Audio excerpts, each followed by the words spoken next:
Hi, my name is Sophia, and today I want to open up about something deeply personal, my journey into English fluency, which was not at all a straight path lined with grammar rules and vocabulary lists, but a messy, confusing, frustrating climb that almost broke my confidence more times than I can count. And if I am honest, I used to dread even the thought of opening my mouth to speak in English because the words always seemed to tangle in my throat, and my tongue felt heavy, stiff, and clumsy, like it didn't belong to me. And whenever someone asked me a simple question, "How are you?" or "What do you think?" my heart would pound so loudly in my ears that I couldn't even hear myself think. And then what came out was either silence or broken string of words that made me feel like I was an actor forgetting my lines on stage. And I remember sitting in classrooms, staring at my teachers, memorizing endless grammar tables and rules about tenses and conditionals. But when the moment came to actually speak, all that memorization felt useless, like having a library in my head but no key to open the door. And that frustration was real, painfully real, because deep down I knew that I wasn't lacking intelligence or effort. I was lacking connection, the living heartbeat of the language. And the formal methods I was taught felt so robotic, so mechanical. Like I was trying to copy a machine instead of becoming a human who could breathe, laugh, and live through English. And I used to wonder why I could write essays with decent grammar, but still freeze in conversations. Why I could fill out worksheets, but couldn't fill the silence when a friend or teacher looked me in the eye, waiting for me to answer. And every awkward pause was like a heavy stone dropped into the river of my confidence, rippling outward until all I could think about was how stupid I must have looked, how embarrassed I felt, how I wished the ground would open and swallow me so I wouldn't have to face those judging eyes. And the fear of making mistakes was a constant shadow, whispering in my ear that if I said something wrong, people would laugh, or worse, they would pity me. And I hated that pity even more than laughter because it made me feel small, powerless, like a child who hadn't grown enough.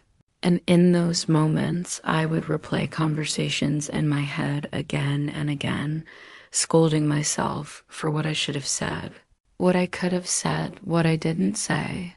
And slowly that self-scolding became a habit, a prison I locked myself in, where English was not a door to the world, but a wall separating me from it. And yet, despite that, I couldn't give up, because something inside me knew that if I wanted to reach people beyond my little circle, if I wanted to share my thoughts, my feelings, my stories with the world, I needed English. Not just as a subject to pass in school, but as a living tool. A bridge, a voice that could carry who I am. And that realization both scared me and motivated me, because I knew I couldn't keep hiding behind fear forever. And so I began searching for a way out of the robotic drills, a way that would actually breathe life into my practice.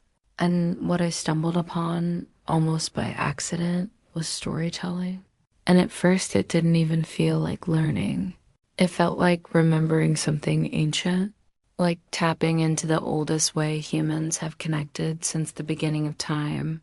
Because when I started telling little stories, even broken ones, even half-finished ones, I noticed that my mind wasn't obsessing over grammar.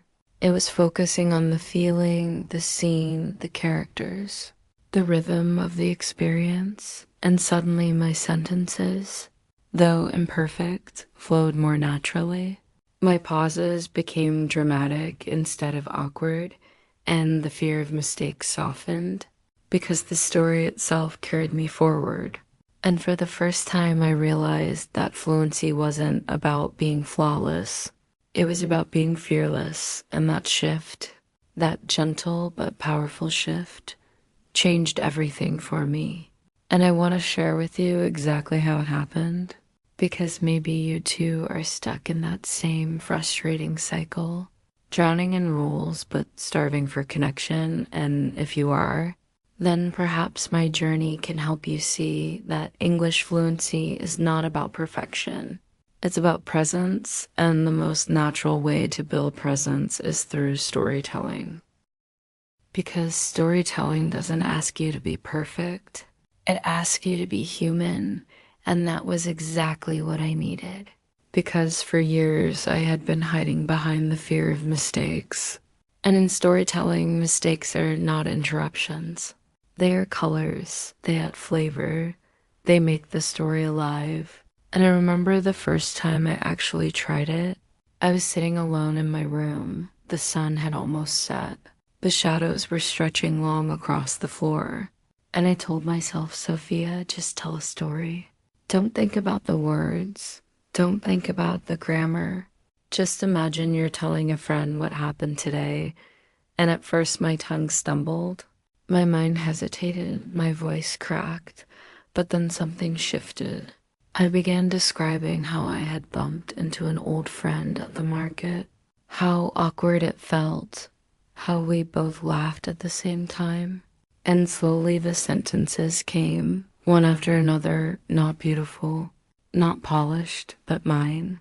And when I finished that tiny story, I felt something I hadn't felt in years: relief, joy, even pride. Because for the first time I had spoken English without suffocating under pressure. And I realized the power wasn't in getting every word right. The power was in connecting my inner world to my outer voice. And once I tasted that freedom, I wanted more. So I started small rituals every day, standing in front of the mirror and retelling little stories from my day. Like how the bus was crowded, how the rain ruined my shoes, how strangers smiled at me on the street. And each time I told the story, I noticed tiny improvements. A smoother phrase here, a clearer tone there. And what amazed me most was that the more I practiced, the less I cared about mistakes, because the story itself kept moving forward, pulling me like a current. And that current gave me courage. Courage to try with real people. Courage to let go of memorized dialogues and just speak. And of course, I still had moments of embarrassment. I still froze sometimes. I still made mistakes that made people chuckle. But instead of shrinking, I laughed with them. I turned mistakes into part of the story, and suddenly I wasn't the girl trapped by fear anymore. I was the girl experimenting, playing, growing, and that shift changed how others saw me too. Because when you speak with a story in your voice, people lean in, they listen, they connect. They don't care if your tense was wrong. They care if your eyes shine, if your words carry feeling. And I began to see that English was never just about language. It was about connection. And the bridge was always storytelling, because stories are how we humans have always survived, always learned, always loved. And once I embraced that, my learning accelerated faster than years of grammar drills ever could. And sometimes I think back to those awkward pauses, those heavy silences when my throat locked up, and I smile, because I see now they weren't signs of failure. They were the soil where my courage grew, and maybe that's the message I want to give you. The one listening to me right now, don't wait until you feel ready. Don't wait until your grammar is perfect. Don't wait until fear disappears. Start telling your stories now, because fluency is not born from perfection. It is born from persistence, from showing up every day. From giving yourself permission to sound imperfect while your voice learns to fly. And if I, Sophia, once the girl who froze at every "how are you," could find my freedom through storytelling, then you can too. And together, maybe we can change the way we think about English, not as a cage of rules, but as a canvas of stories. A place where every mistake becomes a brushstroke, and every pause becomes a beat in the music of connection. And I know this sounds poetic, maybe even too emotional, but I can't deny that this shift was not just about language. It was about life, because once I learned to tell stories in English, I found myself telling my own story more confidently in every area of my life. And that is the real fluency. The fluency of being yourself, no matter the language, no matter the stage.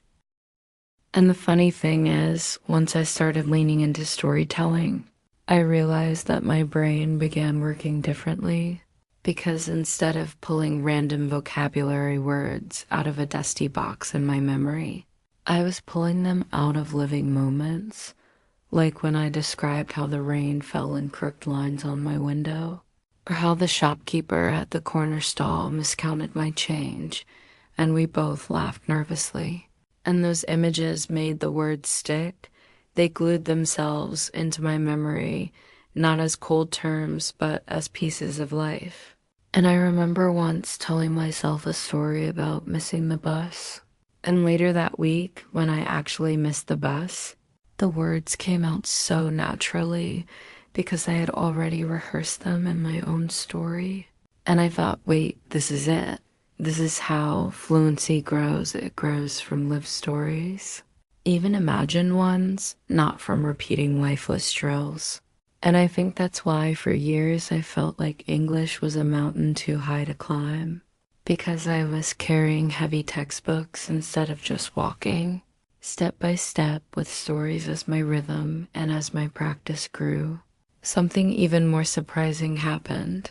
My confidence in my native language also deepened, because telling stories in English trained me to notice details, to slow down, to savor expressions, and then when I spoke my own language, I spoke with more awareness, more vividness, more life.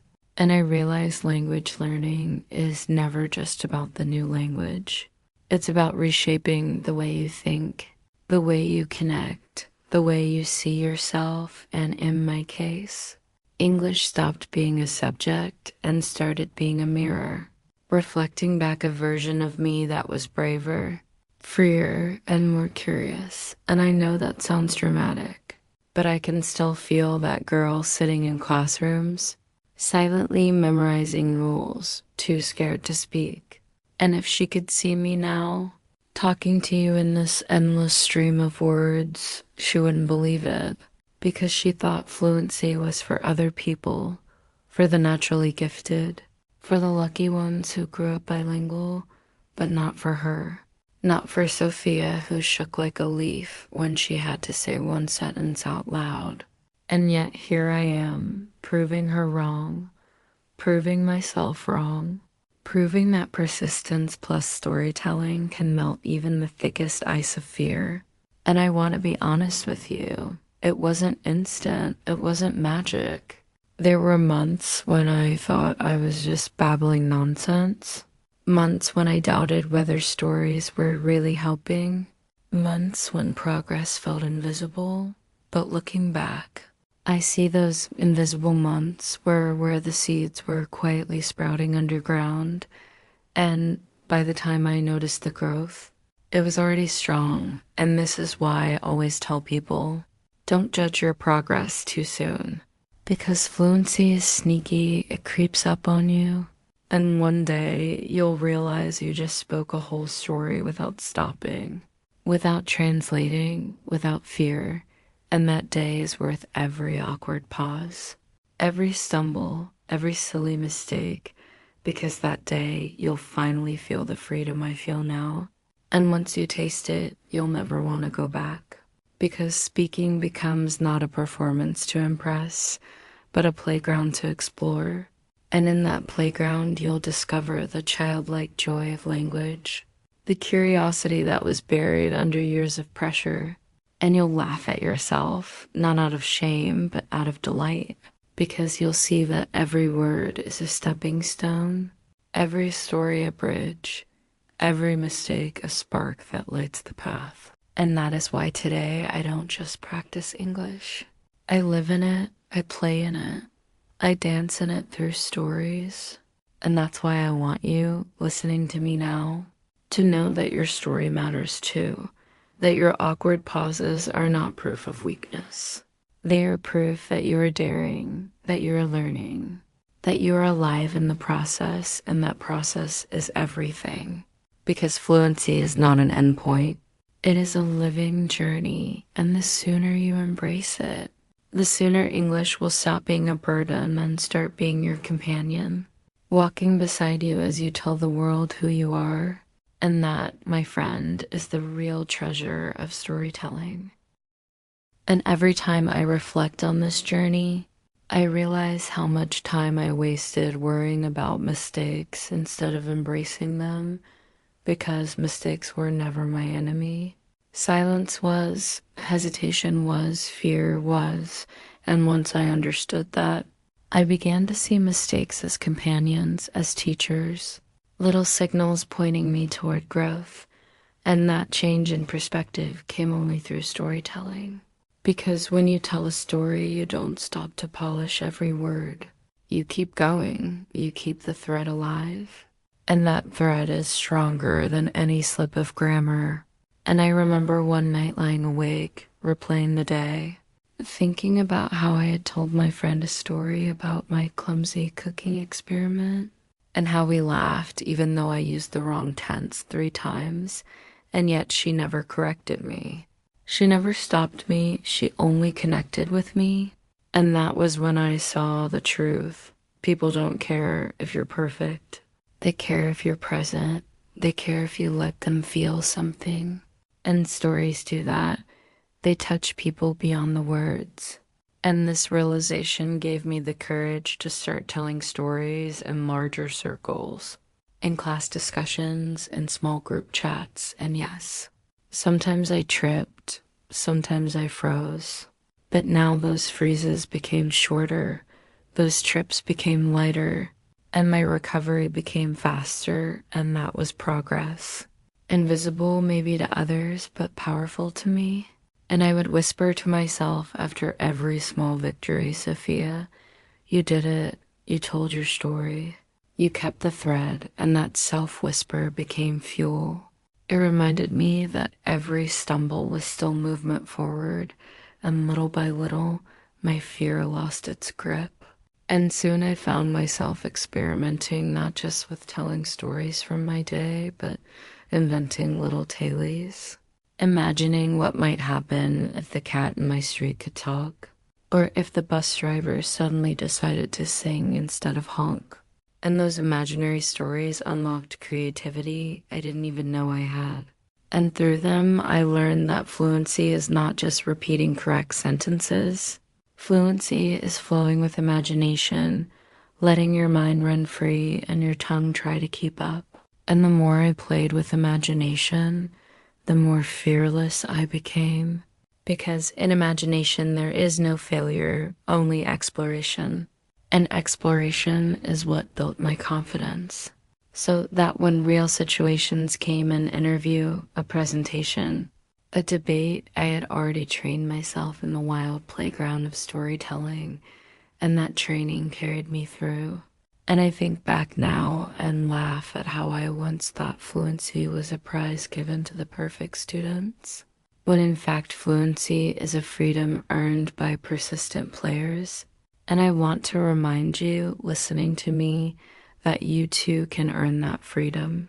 Not by memorizing endless lists, but by giving yourself permission to play, to tell stories, to be messy, to be alive in the language. Because the world doesn't need more perfect English speakers. It needs more real humans who dare to connect, who dare to share, who dare to stumble and laugh and keep going. And that's the gift storytelling gave me, the gift I now carry everywhere. Because English is no longer a wall I crash into. It is a door I walk through, a window I open, a sky I breathe in.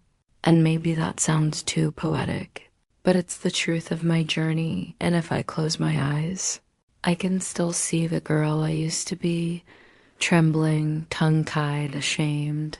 And I want to hold her hand and whisper, "You're going to be okay. One day, you'll tell your story in English without fear, and people will listen, not to your mistakes, but to your heart. And that will be enough, more than enough. And I know if she had heard that whisper earlier, she would have smiled, maybe even dared a little more. And that's why I am whispering it to you now, because maybe you are where I was, stuck between fear and desire, desperate to speak, but afraid to sound wrong. And if that's you, hear me when I say this. Start with a story. Any story, small or silly, real or imagined, tell it to yourself. Tell it to the mirror. Tell it to a friend, but tell it. Because the moment you begin, you are already free. You are already practicing the real fluency, the fluency of connection, and that fluency will grow with every story you dare to share. And over time, as I leaned more into this practice, something remarkable began to happen, something I never imagined back when I was that shy. Trembling girl afraid of a simple hello, and that is. Storytelling didn't just make me fluent in English. It made me fluent in myself because when you tell stories, you are forced to notice your own life, to pay attention to the tiny details you normally rush past, like the way a stranger's eyes soften when they hold the door for you, or the way your coffee leaves a ring on the table when you lift the cup too quickly. And describing those details in English made me realize that fluency is not just about words. It is about awareness. It is about slowing down to capture the world. And in capturing it, you practice language without even noticing. And I think that's why this method worked for me when all the grammar drills failed, because drills taught me to focus on rules. But stories taught me to focus on moments, and moments are what life is made of. And when life and language blend, fluency grows naturally. And I remember one rainy afternoon when I was walking home, shoes soaked, hair sticking to my face, and instead of complaining, I started narrating the scene in English to myself. Sophia, look at you, walking like a drowned cat. Your umbrella useless. Your steps splashing in muddy puddles. But isn't this funny? Isn't this worth remembering? And I laughed out loud, and in that laugh, I realized I had just practiced fluency without pressure, and that kind of practice is endless. It's everywhere, in every corner of your day. If only you choose to see it, and that choice became my superpower. Because the more stories I noticed, the more language I practiced, and the more confident I became, until eventually my fear, which once felt like a giant shadow towering over me, shrank into something small, manageable, even laughable, and the freedom I felt was indescribable, like a bird finally realizing the cage door had been open all along. And I wonder now how many learners out there are still sitting in cages they don't need to sit in, memorizing, repeating, punishing themselves, when all they need to do is stand up, open their mouth, and tell their story, imperfectly but truthfully. And if I could reach every one of them, I would tell them the same thing I tell you now. Your story matters. Your story is enough. Your story is the path. And English is only the tool that will carry it further. And once you embrace that, everything changes. Because English stops being an exam you need to pass and starts being a friend you can talk to, a mirror you can reflect in, a bridge you can cross to meet new souls. And that is what happened to me, Sophia, the once silent girl who dreaded mistakes, now a woman who speaks freely, joyfully, because she finally realized that storytelling was never about perfection. It was about permission, permission to exist fully in the language, permission to make errors and still be worthy, permission to connect and not collapse under pressure. And giving myself that permission set me free. And now when I look back at all the hours I spent memorizing rules without ever daring to speak, I don't feel angry anymore. I feel grateful. because those struggles made me hungry enough to search for another way. And that search brought me here, speaking to you, telling you that fluency is not an impossible dream, it is a living practice.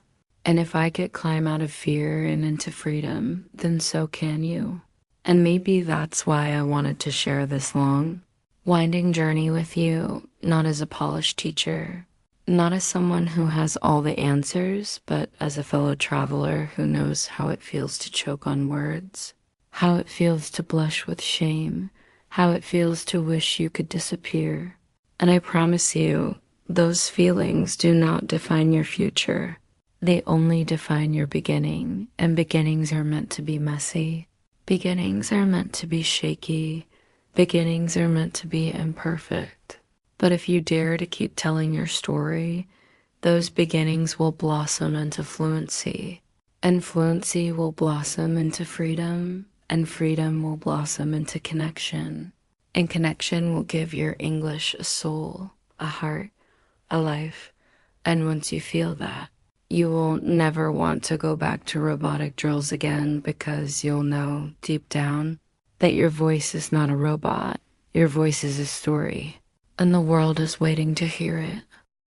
And as this journey unfolded, I began to notice how storytelling didn't just change the way I spoke. It changed the way I listened, because once you become a storyteller, you automatically become more curious about other people's stories. And suddenly conversations weren't terrifying anymore. They were opportunities, little windows into other lives. And instead of worrying about how I sounded, I leaned in to listen.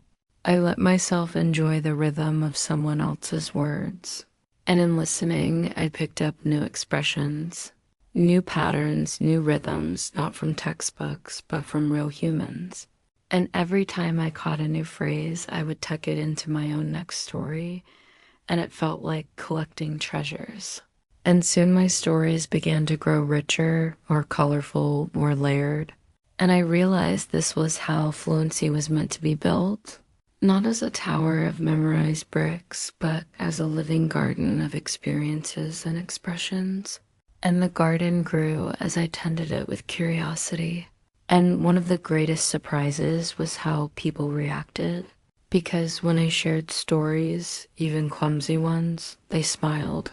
They leaned closer, they encouraged me, and that encouragement was fuel. It told me that connection mattered more than correctness. And that truth carried me further than any rulebook could. And with each story, my fear dissolved a little more, until one day I stood in front of a small group and told a full story without stopping. And when I finished, there was silence, not the heavy silence of awkwardness, but the soft silence of people listening, and then applause. And I thought to myself, Sophia, this is it. You did it. You found your voice. And I wanted to cry, not because I was sad, but because I finally felt alive in English. And that feeling is something no grade, no certificate, no grammar quiz could ever give me. And it taught me that language is not about achievement. It is about aliveness. And once you feel alive in a language, you can never go back to being a prisoner of fear. And I wish I could bottle that feeling and hand it to every learner who is still afraid. Because if they could feel it just once, they would know why they must keep going. Why they must keep telling stories even when it feels pointless. Even when progress feels invisible, because behind that invisibility, fluency is quietly blooming. And maybe the hardest part is trusting that bloom, watering it with patience, believing in it even when you cannot see it yet. And that's what I had to do, night after night, telling tiny stories to myself, laughing at my own mistakes, pushing through the boredom, until finally the bloom burst open, and here I am now, speaking to you in this endless monologue, something my past self would never have believed, but proof that persistence pays, that storytelling works, that connection conquers fear. And sometimes I ask myself why storytelling is so powerful. And the answer is simple, because our brains are wired for it. We remember stories more than rules. We feel stories more than definitions. We live through stories more than drills. And when you align your learning with the way your brain naturally works, you accelerate without even noticing. And this is why when people ask me, Sophia, how did you become fluent? I never say grammar practice. I never say vocabulary lists. I say storytelling. Storytelling saved me. Storytelling freed me. Storytelling gave me wings. And if it could do that for me, it can do it for you too. Because storytelling is not just a method. It is a mindset, a lifestyle, a way of living in language with openness instead of fear, with play instead of pressure, with connection instead of isolation. And once you embrace that, you will see English differently, not as a subject to master, but as a friend to dance with. And in that dance, you will stumble, but you will also laugh. And in laughing, you will learn faster than you ever thought possible. And that is the beauty of this journey, a beauty I want you to experience for yourself. And you know, the more I reflect, the clearer it becomes that the biggest transformation was not in my vocabulary or pronunciation. It was in my relationship with fear, because fear had been my silent companion for so long, sitting on my shoulder every time I tried to speak, whispering that I would fail, that I would embarrass myself, that I wasn't good enough. And for years, I believed that voice. I let it control me. But storytelling slowly pushed that voice aside, because when I entered a story, even a tiny one, my focus shifted from fear to flow, from myself to the scene, and that shift saved me, because fear cannot survive where flow lives, and that truth became my anchor. So whenever fear crept back in, I told myself a story. I pictured a little girl lost in a market calling out for her mother, or a cat climbing a tree and refusing to come down. And as I spoke, the fear melted, replaced by curiosity, by play, by presence, and little by little, I rewired my brain to associate English not with fear, but with flow. And that was the breakthrough, the invisible switch that flipped everything, because from that moment on, I was no longer fighting English, I was dancing with it. And when you dance with something, you stop counting the steps. You stop worrying about perfection, you just move. And that movement is what creates fluency. Not the memorized steps, but the freedom to improvise, to adapt, to let the rhythm guide you. And I think back now to how rigid I used to be, how stiff my sentences sounded, how robotic my delivery was, and I almost laugh, because I was trying so hard to be correct that I forgot to be alive. And it took storytelling to remind me that language is not a machine. It is music, it is art, it is life. And once I started treating it that way, everything changed. Not overnight, but steadily, surely, deeply. Until now I can speak for hours without freezing, without fearing, without doubting. And that transformation feels like a rebirth, like discovering a new version of myself I didn't know existed. And maybe that is the hidden gift of learning another language. It doesn't just expand your words. It expands your world. It expands your identity. It shows you that you're capable of more than you thought. And I want every learner listening to me to know that, because maybe you are sitting where I once sat, ashamed, stuck, silent, thinking fluency is impossible, but it's not. It's already within you, waiting for you to tell your story, waiting for you to step into the flow, waiting for you to trust that even your broken words carry meaning. And once you begin, you will see that mistakes don't kill connection. Silence does, hesitation does, and as long as you keep speaking, keep sharing, keep telling, you are already winning.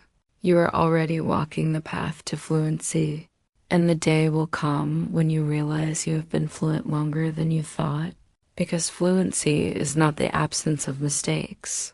It is the presence of courage, the courage to keep talking, to keep connecting, to keep storytelling. And that courage is something you can build every single day. Starting now, starting with your story, no matter how small, no matter how simple, because your story is enough. And once you embrace that, you will unlock the same freedom I found, the freedom of speaking not like a robot, but like a human, alive, imperfect, and wonderfully real. And as my journey deepened, I began to notice something else, something subtle but powerful. The more I practiced storytelling in English, the more I began to weave myself into the language, not just words, but identity, and that changed the way I carried myself. Because before, I used to shrink when English appeared. I used to lower my voice. I used to hope no one would ask me anything. But now I stood taller, I spoke louder, I welcomed conversations instead of avoiding them. And that confidence spilled into other parts of my life, into my studies, into my friendships, into the way I walked through the world. And I realized English fluency was not just about language, it was about self-respect, about reclaiming the belief that I was capable, worthy, intelligent. And I can never forget the first time a stranger complimented my English fluency, because I wanted to laugh and cry at the same time, not because I thought I was flawless, but because I knew how far I had come from frozen silences to flowing stories. And that compliment was not about perfection. It was about presence, and presence was what storytelling gave me. Because when you tell a story, you are fully there. Your eyes, your voice, your gestures, everything aligns. And that alignment is what people feel, and that feeling is fluency. And once I tasted it, I knew I had to protect it, nurture it, grow it. So I kept telling stories, not just to practice, but to live, to remind myself that language is not a cage, but a canvas. And I can paint it however I want. And the more I painted, the more beautiful it became, until English was no longer a subject I studied, but a space I inhabited, a space where I could be both myself and more than myself. And maybe that is why I call this my journey through storytelling, because storytelling didn't just give me fluency, it gave me freedom, and that freedom continues to shape me every single day. And yet, even now, I don't pretend the journey is over, because fluency is not a final destination. It is a living process, and every day I discover new words, new expressions, new mistakes, and instead of fearing them, I embrace them, because every mistake is proof that I am still learning, still expanding, still alive in this language. And that perspective keeps me humble, keeps me curious, keeps me playful. And I think that's the secret: never stop playing. Because once learning becomes only pressure, you lose the joy, and without joy there is no fluency. Only fear, and I refuse to return to that fear. So I keep storytelling, I keep practicing, I keep laughing. And through that laughter, I grow. And maybe the greatest lesson of all is that storytelling is not just about English. It is about life, because when you tell your story, you own it, you give it power, and in giving it power, you transform yourself. And that transformation is the real reward. More than certificates, more than tests, more than grades. And I want every learner listening to me now to take that truth with them, to carry it like a torch in the darkness of fear, to let it guide them toward courage. Because courage is the real currency of fluency, and once you invest it, you will never regret it. And so here I stand, or rather, here I speak Sophia, once the girl who trembled every sentence, now a woman who speaks freely, and not because she is perfect, but because she learned that fluency is born not from rules, but from stories, not from fear, but from flow, not from silence, but from courage. And that courage is something you can build too. One story at a time, one day at a time, one breath at a time, until one day you wake up and realize you're already fluent. Not flawless, but fluent, because fluency is not about never making mistakes. It is about never letting mistakes stop you. And that is the truth I now carry as my greatest treasure. And so if I leave you with one final message, it is this: your story matters. And your story can carry you to fluency if you let it. Because language is not a prison, it is a playground. And you have every right to play, to laugh, to stumble, to rise again. And if you are waiting for permission, let me give it to you right now. Go tell your story. Today, tonight, tomorrow. Tell it in broken English. Tell it in simple words. Tell it with pauses and laughter, but tell it. Because every story you tell will make you braver. Every story you tell will make you freer. Every story you tell will build your fluency until one day you realize you don't dread English anymore. You welcome it. You don't freeze anymore.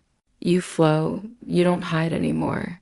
You shine, and that is the gift I found, Sophia's gift, born from struggle, shaped by persistence, freed by storytelling.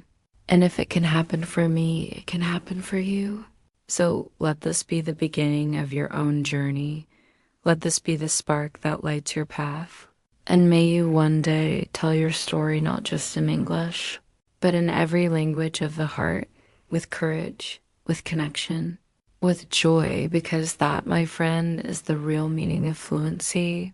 And that is the story I was born to tell.